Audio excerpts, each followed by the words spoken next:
Hi guys, my name is Crystal and welcome to my YouTube channel.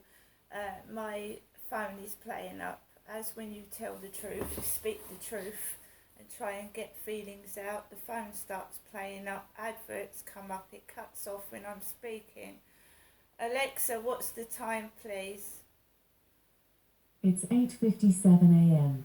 I'm just trying to say, how do you think that me, Crystal, feels okay when the whole world thinks it's okay to abuse me in front of the public, behind closed doors? How do you think I feel every day of my life when people think that you're something that can be abused and made fun of, outside, inside, everywhere?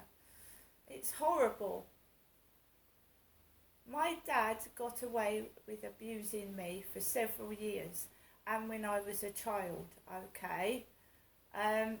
When when I moved into Lansdowne Court, number 6, in 2011, a few months after my sister had passed away from multiple sclerosis. She died aged 36, Amanda did, of multiple sclerosis. My sister, she wasn't my daughter, she was my sister, and my mum would not go to the funeral. I wanted to go, but my mum Jennifer wouldn't go to her own daughter's funeral. I couldn't force my mum. She wanted to say goodbye to my sister another way. I wanted to go to the funeral, but because my mum and dad wouldn't take me, I didn't know where the funeral was being held. I couldn't go to my own sister's funeral. So 3 months after, I get an offer of moving into 6 Lansdowne Court while I've been living at 55 Victoria Road, Chatham, with my parents. Okay, there's already been phone calls to the police that my dad's been abusing me, and they didn't do anything. I called them about 3 times and they said, if you continue to make statements like that, Miss Marshall, you will be arrested, and I'd get the blame. They wouldn't arrest my dad, they was going to arrest me for something that had been done to me. So I had to retract a statement because I was threatened with being put in a police cell. My dad moved me into Lansdowne Court. He helped out. The guy opposite then was called Tony. He was an Irishman, Tony. So Tony gave my dad a moving in present, gave Derek a moving in present of a box of chocolates. And Tony said to my dad, are you and your wife moving into the flat? And my dad said yes. So Tony gave my dad Derek a box of chocolates, and my dad was making out I was his partner moving into Lansdowne Court. I was afraid of my dad because he hit me and he was sexually abusing me, and I was frightened of him. So I didn't speak up because my dad had already shouted at me in Tesco's when I said I'm not his wife. He said, shut your mouth to me. He went, be quiet and shut your mouth.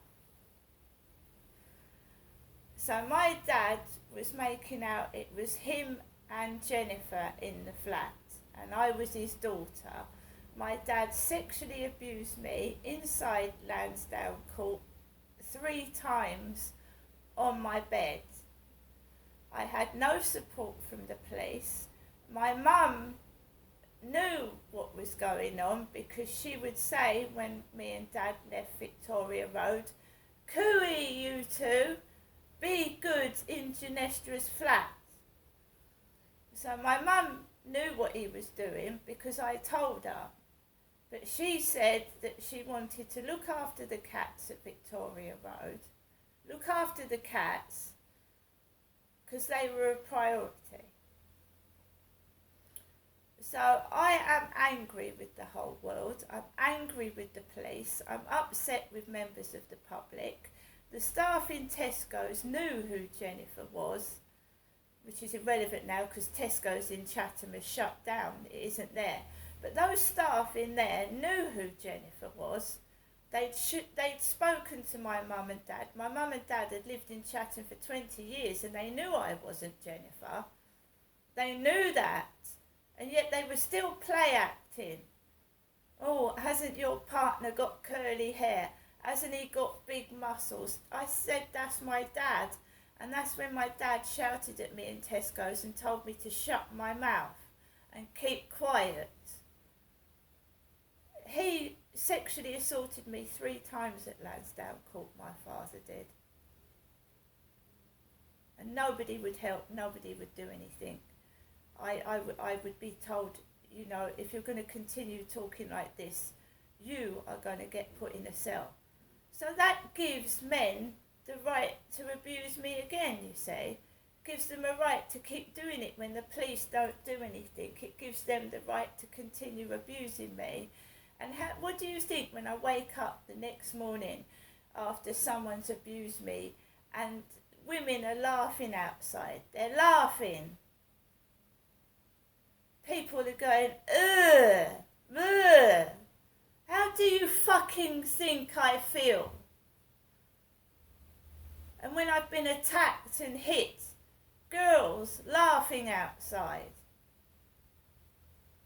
Because it feels horrible. They're not necessarily laughing at you, but it feels like they are. It's a horrible, evil, nasty feeling.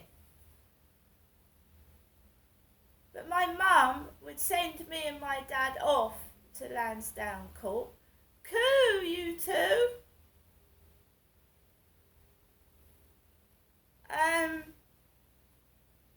I want compensation.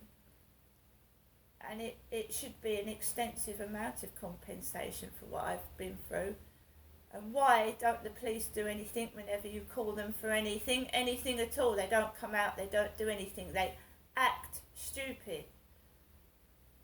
I went to doctors, they would act silly as well. I went to the hospital and asked to be safeguarded. No one did anything. They don't. You're just ignored. You're invisible. You feel unwanted. You feel so... I never would commit suicide.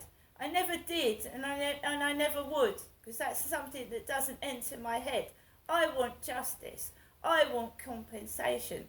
I want to know why this happened to me and why something wasn't done with my father before he died. Why is it okay to abuse me? Why is it okay to do these hideous, nasty things to me? I'm nobody's property. I belong to me. So my son's come into my flat yesterday, my son. I topped up my gas. I was getting messages from someone on the phone, are you okay? Are you all right? While my son was in the flat. I was okay, I was fine. My son cooked me and him a meal, kung po chicken. Very, very hot chicken meal. My son had a